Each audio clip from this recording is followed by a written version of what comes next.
Alors, j'étais en train de dire, chers amis, que lelo mokola basangwa malamu e. Ouh. Lelo mokola basangwa malamu e ngai e. Bambeba na ngai nyonso limbisi. Nani akokatela ngai etumbwe. Aso restore ngai eleki ndelo. Olingo nakaki opesi. Namoni pole na nzela nanga mikolo eleki nazalaki na mawa kolela esili nzambe azosala lelo mokola basangwa malamu e mikolo eleki tozalaki na mawa kolela esili hein? Namoni pole na nzela nanga nzambe azosala. Ça, c'est Moïse Mbiye, pasteur. Que Dieu vous bénisse pour cette chanson. C'est vraiment une euh, une grande consolation pour les Congolais. Les Congolais qui pleuraient. Je me souviens encore. Attendez. Goma est tombé à quelle date? Quelqu'un peut me donner la date où Goma est tombé? La nuit là où les militaires sont partis. Chirimwami est mort. Après, les militaires sont partis. C'était quelle date?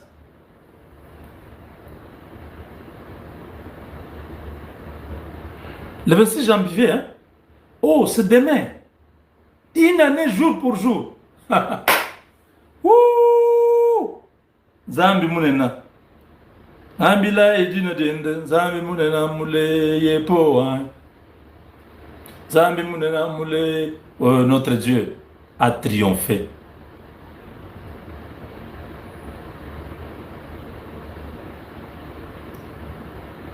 Car Dieu est un Dieu puissant et règne dans son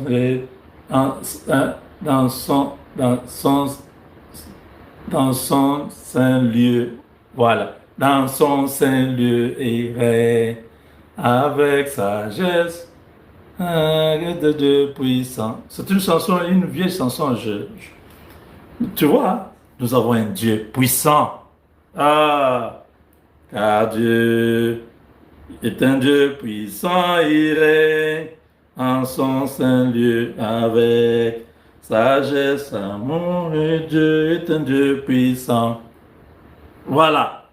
C'était les 27, 26, 27, ok.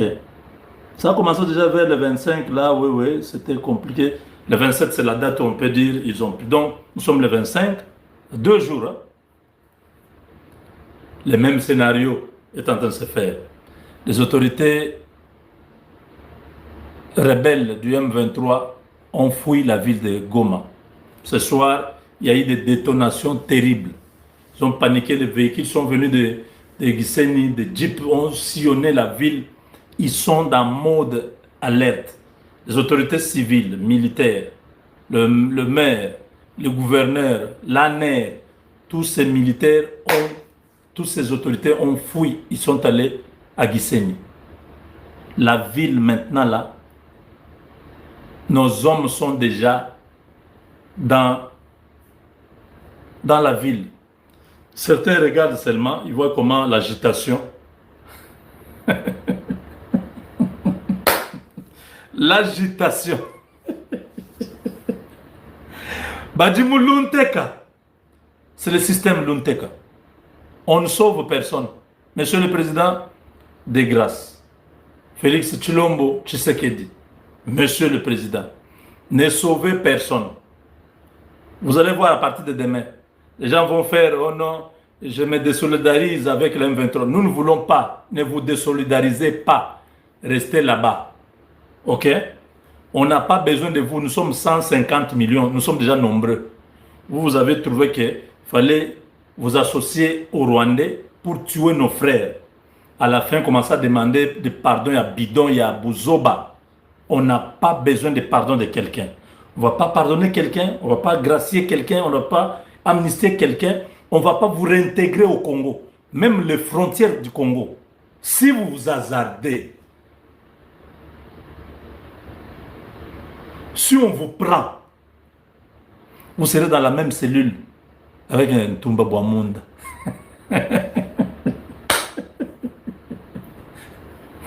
On va vous placer dans la cellule de Chiwewe. Ils sont déjà en colère, ils sont là-bas. On va vous mettre là-bas. Ce sont des cellules hautement sécurisées. Vous n'avez pas la liberté de vous promener. Non, non. Ne venez pas. On va pardonner personne. Vous avez tué des Congolais. Oh, moi, je n'étais pas dans l'armée. Vous vous êtes affiché. Vous étiez content. Est-ce que vous avez vu comment notre président, notre peuple, comment nous avons souffert? À cette période, j'étais à Kinshasa. Là où vous avez vu, les vrais Congolais ont montré leur visage. Vous vous posez la question, mais comment on n'a pas reçu tout le monde? Le président a reçu seulement. Non, non. Dieu seul sait comment il fait les choses. Demain, ce sera votre tour. On sera tous contents. Soyez contents que le président m'ait reçu. Soyez contents. Vous avez votre temps. Tout le monde qui vient sur la terre a une étoile. Quand l'étoile de tel brille, soyez contents. Regardez comme les mages qui ont vu à l'Orient sont venus adorer les petits. Quand votre temps aussi arrive, votre étoile, oui, les frères ne faites pas comme les frères de Joseph. Or, eux tous étaient des étoiles. Parce que Joseph a dit, j'ai vu 11 étoiles. Donc il n'a pas dit que j'ai vu vos étoiles éteintes. Non, il a dit, j'ai vu les étoiles. C'est-à-dire les étoiles étaient allumées. Donc, tous les autres là qui lui ont vendu, qui ont voulu le tuer, c'était des étoiles. Il ne pouvait pas voir 12 étoiles parce que lui était étoile. Et tous ses frères étaient étoiles. Son père était la lune, le soleil, sa mère la lune. C'était ça les rêves. C'est comme les rêves que je fais ici. Quand je dis ça, je demande l'interprétation. Quelqu'un me dit, ah, ce qu'il a dit là, ça veut dire, oui, Dieu parle dans un langage figé. Il utilise des symboles, il utilise les objets. Quand je vois les drapeaux de la Belgique, ça veut dire l'Union européenne, c'est la capitale de l'Europe. Dans l'interprétation, les gens me disent que ce n'est pas la Belgique que tu as vue, c'est l'Union européenne que tu as vue, qui est en train de tomber, qui est tombée, pas en train de tomber, qui est tombée. Mais comme ils sont tombés, comme ils étaient alliés avec les États-Unis, ça secouait les États-Unis. C'est-à-dire, aux États-Unis, il y avait des gens qui soutenaient l'Europe. À voir la position des États-Unis aujourd'hui, les États-Unis sont divisés, c'est pourquoi la maison là, il y a eu une partie qui est tombée, l'autre partie est restée debout. Vous comprenez mon rêve là? Je reviens sur ça pour bien faire comprendre aux gens. Oui. Et quand on me dit non, prenez votre famille, allez au Congo, ça sera meilleur. C'est le partenariat stratégique qui commence avec les Américains. Moi, je suis américain, j'ai vu aux États-Unis. Comment on va me dire qu'au Congo, ça sera meilleur maintenant? C'est-à-dire, ce que j'ai vu aux États-Unis, je peux trouver ça au Congo. Vous avez compris? C'est une vision, oh mon Dieu. Que Dieu soit loué. Ça, on ne m'a pas dit, je suis en train de comprendre. L'esprit est en train de m'ouvrir la compréhension. Que Dieu soit loué. Ouf. Je parle, hein. Je ne sais pas si beaucoup de gens comprennent ce que je dis. Je reviens à mon rêve. Je dormais, comme d'habitude. Je suis aux États-Unis, au premier niveau d'un bâtiment qui était de plusieurs familles. C'est comme un appartement, un complexe, appartement complexe, on appelle ça comme ça. C'est un bâtiment qui peut avoir 30 portes sur un niveau. Vous avez l'autre niveau, 30 portes, l'autre niveau 30, ça peut être 4 ou 5 niveaux. Mais là, j'étais au premier niveau. Avec ma famille, il y avait beaucoup d'autres familles. Je suis au balcon, je regarde dans le ciel, je vois un avion qui passe. Cet avion-là a des remorques. Les remorques là, c'est des véhicules de 18 pneus là, les grands trucks là. J'ai vu 2 grands trucks. Donc, attaché avec un câble, l'avion est en train de partir, l'avion est là, l'avion est là. Ici, à la queue derrière là, il y a un câble, donc comme un fil, qui tient le premier véhicule et le deuxième véhicule. Maintenant, derrière ces 2 véhicules-là, il y a maintenant un ballon, donc un ballon d'air, grand dans les airs, comme si c'est le ballon-là qui faisait l'équilibre de cet avion avec les 2 véhicules qui suivaient là. Sur ce ballon-là, la couleur, c'est le drapeau de la Belgique. Moi, je regarde, je dis, mais ça n'existe pas. Je n'ai jamais vu un avion comme ça qui remorque 2 véhicules. Ça n'existe pas. C'était incompréhensible. Je ne pouvais pas accepter que ça existe. Pendant que je me pose cette question-là, je vois l'avion. C'est quelqu'un qui me disait, non, le ballon là, c'est pour l'équilibre. Je dis, non, ça, c'est pas correct. Pendant que je suis en train de remettre en cause cette histoire-là, cette image-là, l'avion perd l'équilibre. Quelques minutes après, l'avion est tombé. Quand l'avion tombe, c'est un tremblement de terre qui est ressenti. Notre bâtiment là se déchire, donc il y a des parties qui tombent. Nous étions au balcon avec d'autres familles qui étaient dehors là. Comme on tenait comme ça, on est tombé. C'était pas trop loin parce que nous n'étions pas trop haut. Nous étions au premier niveau. On est tombé là-bas. Maintenant, ma famille était à l'intérieur, dans le salon. Je dis, ah, mais nous, on est par terre. Et ils sont restés là-bas. Comme c'est un tremblement, ça risque de continuer. Je suis monté aux escaliers, je suis entré dans ma maison, j'ai pris ma femme et mes enfants. Au lieu d'aller aux escaliers, j'ai dit non, non. Comme il y a un tremblement, ça peut s'effondrer là-bas. Je suis sorti, là où j'étais tombé là. Je suis sorti, j'ai seulement sauté. J'ai aidé madame à descendre et les enfants. Maintenant, on me dit, regarde, il faut aller maintenant chez toi là-bas, au Congo. Ça sera très bien, il y aura de très belles maisons. Pendant que je suis en train de partir, je vois 2 Rwandais liés au cou. Des Blancs en train de passer là-bas. Personne ne parle. J'ai vu 2 diamantaires, des gens qui ont des motos, des mouvements là-bas, avec des motos. Ils ont mis les motos, ils tiraient dans la gorge de ces 2 Rwandais-là. Ils sont morts là. Moi, je voyais, ma famille voyait, et tout le monde, les Blancs qui étaient là, c'était aux États-Unis. Je vois, c'est comme s'ils partaient aux États-Unis, comme au Congo, mais j'ai vu, et les Européens, et les Américains, tout le monde qui était là, qui passait, c'était en public. Personne n'avait de remords pour dire non, mais pourquoi vous les tuez? Non, arrêtez. Il n'y a personne qui a intervenu. Même moi, je n'ai pas intervenu. Ils sont morts là, tout le monde regardait. Et nous sommes partis. Et je suis sauté. C'était un rêve. Alors, quand j'ai dit hier, donnez-moi l'interprétation, quelqu'un m'a dit que l'avion avec les drapeaux de l'Union européenne là, c'est le message, c'est l'Union européenne. Avec le drapeau de la Belgique plutôt. C'est l'Union européenne parce que la Belgique est la capitale de l'Europe. Comme l'Europe défendait le Rwanda, l'Europe est tombée. Le Rwanda ne peut pas être défendu. C'est pourquoi vous avez vu les 2 Rwandais là, on les tuait, personne ne parlait. Et comme l'Europe empêchait le décollage de la RDC, l'Europe est tombée, la RDC va monter. Et on vous a dit Ne vous inquiétez pas. La maison qui a connu des fissures ici, on va arranger.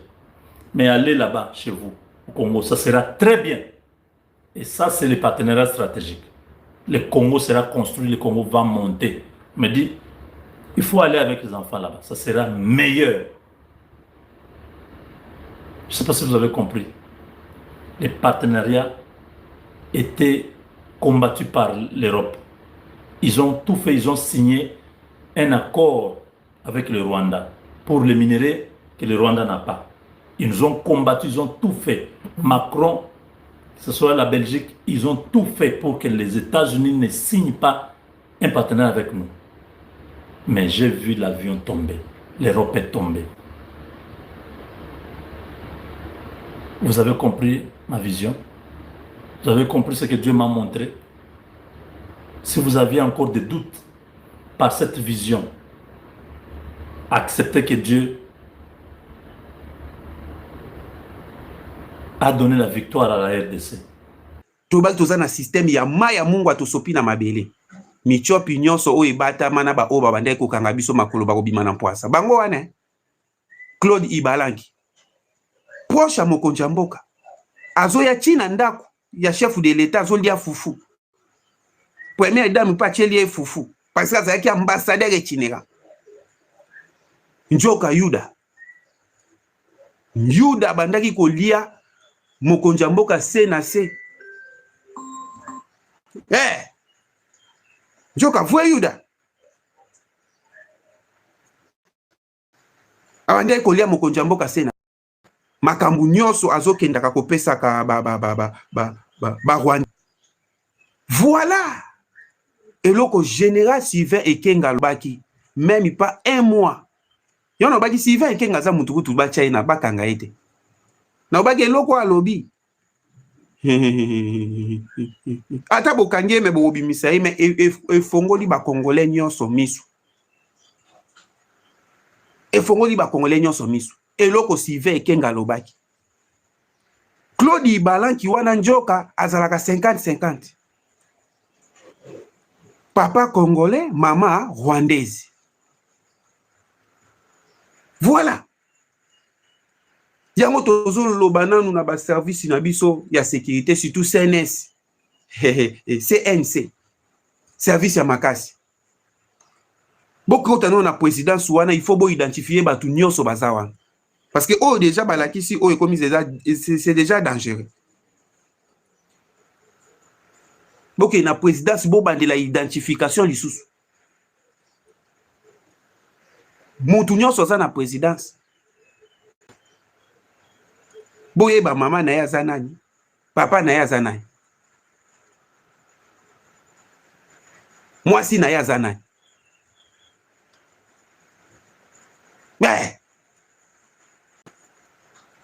Claude Ibalanki wana. Njoka ye mutabandai ko bimisa ba secret nyonso. Ata makambo sesala elobami se na réunion moko boya wiklo makambo wana ekoma na Rwanda. Bando lekela njela na ye. Chinanga lobaki même na présidence toza na batu na biso bango wana. Dieu est grand. Dieu est grand. Bango bakomi ko bima na mpwasa. On a rejoindre M23.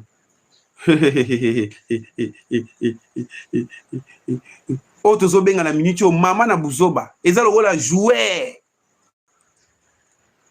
o bakotisi na match na équipe o ezo pola déjà 5-0 na 80 minutes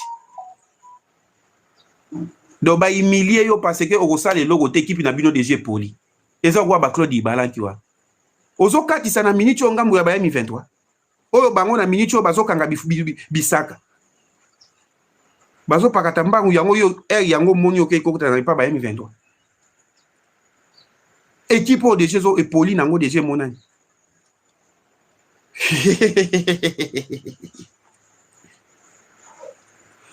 batuna kite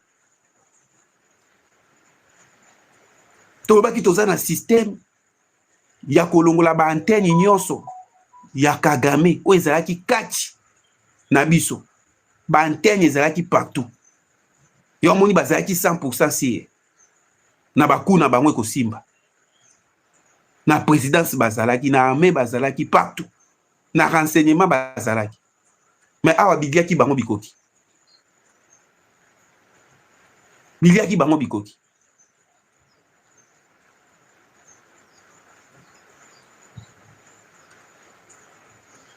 Claude Ibalanki alandi intérêt ya pays ya mama na bango parce que mama na yaza rwandaise tobaki batu wana batrahiraka pays surtout ya côté ya ba mama na bango te ces gens là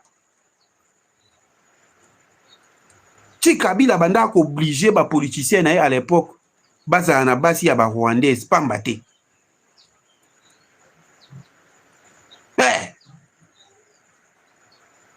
résultat yango makamu général Sylvain Ekenge alobaki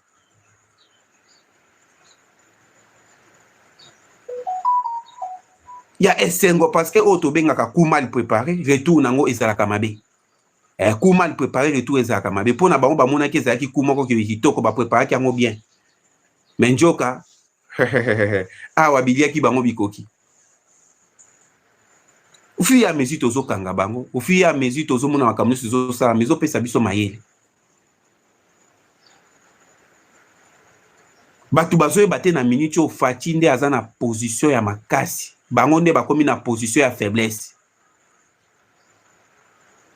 oyo bango nyonso na minute oyo bazodiembela accord or soki bato bazoyeba te makambo ezoleka na minute oyo bolandi le chef de l'état lobby devant bakor diplomate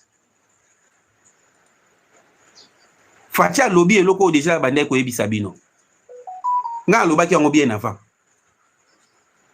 nabi mokonzi ya mboka ayebisi Lorenzo boye mokonzi ya mboka ayebisi Macron boye mokonzi ya mboka ayebisi Forni Asimbe boye na banzi bino moko lobby bino moko boye yoki yango na monoko na ye Faci aboyi batu nyonso oyo basimbi baza na makila ya bakongolais na maboko na bango ba participer na dialogue ya bakongolais non so okoyebisa bafamille wana baperdre bandeko na bango likolo ya batraite wana okoyebisa bango nini Faci ayebisi devant corps diplomate badiplomate nyonso afandisi bango ayebisi bango clairement batu nyonso wana dialogue de boyi te mais dialogue ezala dialogue ya bakongolais mpenga mutu na kobengisa yango mpe dialogue wana ekozala na kati ya mboka batu nyonso wana oyo baza na makila ya bakongolais na maboko soki bakanisa ye makila wana eke ya ofele po tokota na bango dialogue il faut basekwisa bato babomaki shola beti munoko il faut basekwisa bato babomaki eza mpe ngai ndeko na nga akufi likolo ya trahison ya bananga na bakabila namona lisusu bananga wana bakabila baye lisusu na table ya bakongolais bakokabola gato ekosimba te donc il faut to venger bandeko na biso oyo bato wana babomisi na bagoma na babukavu en complicité avec Kagame il faut to venger surtout na minute oyo babombi lisusu te Rwanda ye moko avoué yango alobi ke bakolaboraka na bango Faci ayebisi badiplomate alobi bango moko bavoué balobi bakolaboraka na bango simo na makambo aboye pas question ya dialogue na badongolo miso on ayebisaki bino déjà que les Américains déjà bayebisaki mokonzi ya mboka biso teza na biloko mibale tosengi yo kolimbisa batu te oyo babomi bakongolais na bitumba oyo ya mibale pas de brassage, pas de mixage batu wana batikala jamais kokota lisusu na armée congolaise parce que dili biso tosali na Congo na makambo etali sécurité to coopérer na ba domaine nyonso to boyi to coopérer na armée o eza infiltré parce que mixage na batu wana so bakoti su na armée eza lokola to zongi seli bale na Kagame contrôler lisusu armée na biso renseignement na biso nyonso ya biso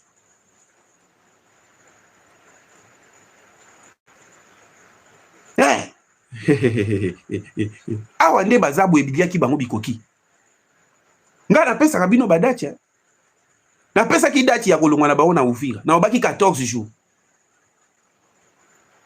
baparati na Uvira 11 jours oyo bapesi mpo na Bukavu les 5 oyo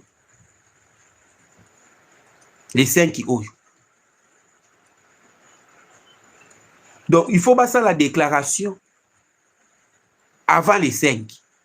Aujourd'hui nous sommes les premiers, donc les 3 et les 4 il ça la déjà déclaration que to tiki pe Bukavu parce que oyo bolandi lobi na information na ville à Bukavu o population azo sepela moni ba rebelle ya ba M23 bazo kanga bifunda na bandi bolandi yango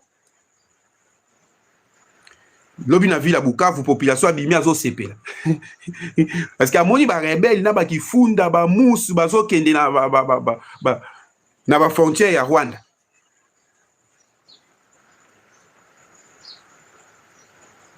Wana eza ba manœuvre o na ebisaki bino bazo sala système ya ba Rwandais misusu o bazalaki na ba position parce que o esala milobi ezali na ba o ba kiti wa ba kimi na Walungu bakimi na Walungu baye na Bukavu po bafanda na Bukavu bazokende na Rwanda. Donc ozo la clairement que bazaki na bango ba Rwandais. Parce que Walungu a été récupéré. To récupérer Walungu centre. Mboka ya Vital Kamerhe oya boyi ko féliciter ba wazalendo alingai kaka Walungu ezalaka na maboko ya ba M23. Tango M23 azwaka Walungu Vital Kamerhe ndala alobaka awa pe FARDC sa récupérer on a ba wazalendo loba.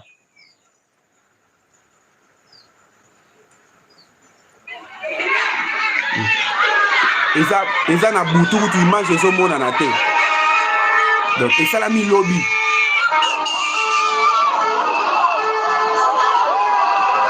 Na Bukavu.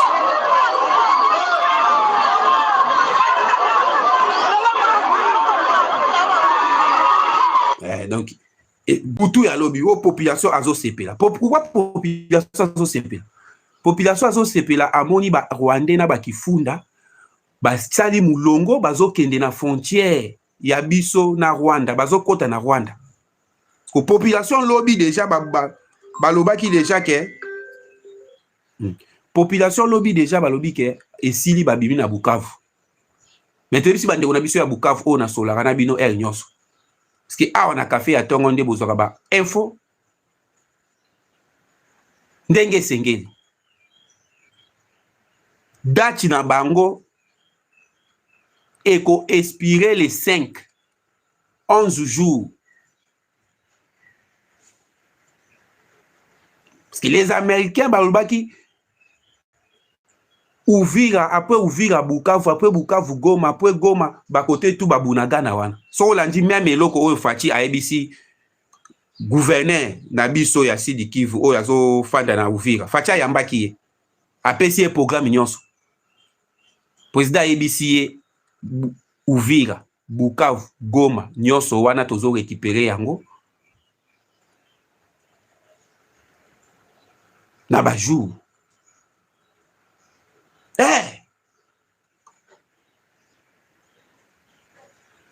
Ezo sala passe ozo mona. Tangu biso tozo récupérer mabele, tozo sepela, meza na badongolo mususu ba bing pe ba congolais, mite me vimbi bango. Donc ba ngai te to gagner bitumbo yo.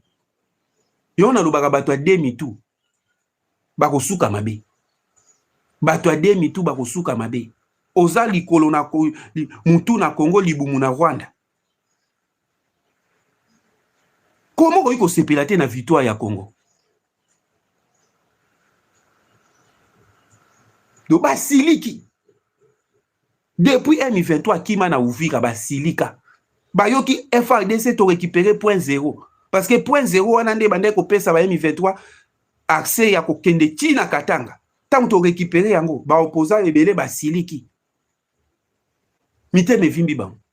O ba récupérer sous point 0 isusu ndenge nini makambo ekoma pasi pona ba rebelle.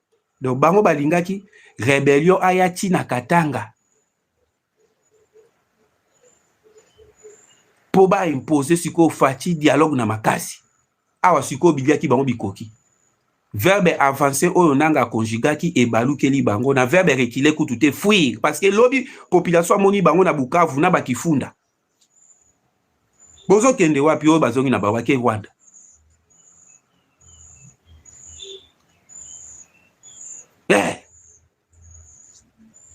Match déjà silaki banda kala o etikali formalité. Tolobaki mokonzi ya mboka ayebaki déjà façon ko gérer Kagame.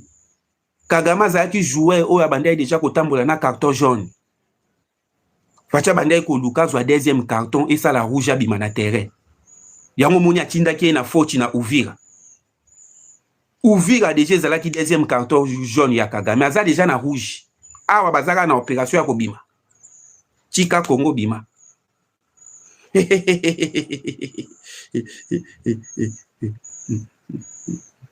Ah oui.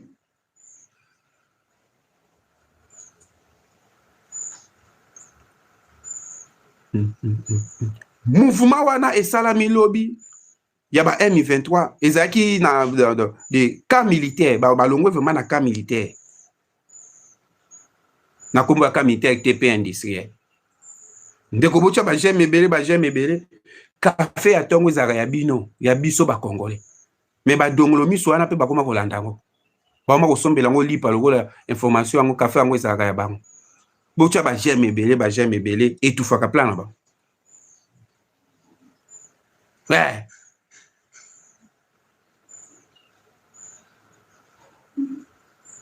Awa verbe bango mo ba conjugaki e balukeli ba. Verbe fuir. Ko bazolela kaka na unité moko. Unité ibu. Ibu wana zo sala makambu butu. Na tongo ba wazalendo baye. Bango ibu azo bunda kaka butu. Unité wana ibu. Tolobai na bino nanu bobunji te siko bobanji siko bitumba siko nde bozo mona yango. Tango basali appel. Tango appel et salami. Ya unité nyonso ya FARDC so bazaki na formation ya libanda appel et salami boya. Engela ksani. Léopard soka zo beta babengaka ba joueur nyonso o bazali banda. Oya betaka na Espagne yaka, oya betaka na nini yaka parce que toza na match. Ti omoni ba unité wana ba ye. Ba uti ba formation ba Israël, ba uti ba formation na ba Égypte, ba ye. Ba ye te pona observation, ba ye parce que match elinge banda.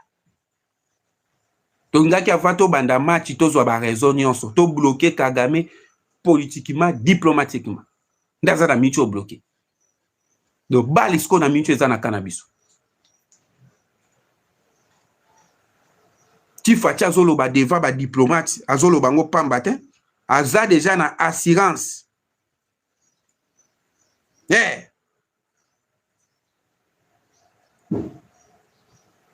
Mokonzi alobi yango pambate, deva ba diplomate, aza déjà na assurance. Que makambo eza bien. Que soki eloko batu bazo yebate. Awa dossier déjà ya ba M23 wana eza déjà na mesa na congrès américain bazo étudier yango. Bientôt là bazo linga ba beta bango comme un mouvement terroriste. Le chef de l'état déjà yebe loko wana. Bientôt là ba américain bako beta les M23 wana comme mouvement terroriste. Boyebi conséquence soki ba considérer bango comme mouvement terroriste. Le président déjà a sauté bien avant, a écarté déjà bango na ba dialogue. Parce que imaginez ce qu'on te dialogue na bango. Kuna ba américain ba beti batu wana comme ba terroriste. Ça veut dire bino bo solo na ba terroriste batu bazana crime basali ba crime ba bomi batu.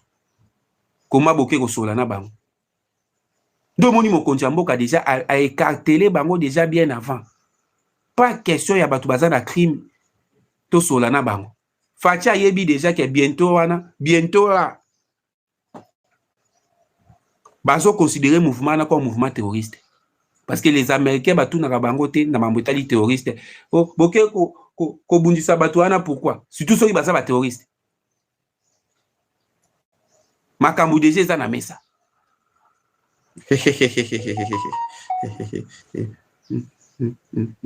Ah oui. Chaud la leli, hein. Tant balandi fachi baleli, batu o tout ba paria ki pour na dialogue, pour ba bénéficier na dialogue wana. Baleli. Ba hebi si choli, mais bon dialoguer sous bino bozo senga dialogue inclusif na batu wana nyoso bakota. Mais to landi bango moko batu wana ambassadrice na bango alobike. Ro bango Rwanda na batu wana bayokanaka kitoko bakolaboraka. Sko bino bolobini.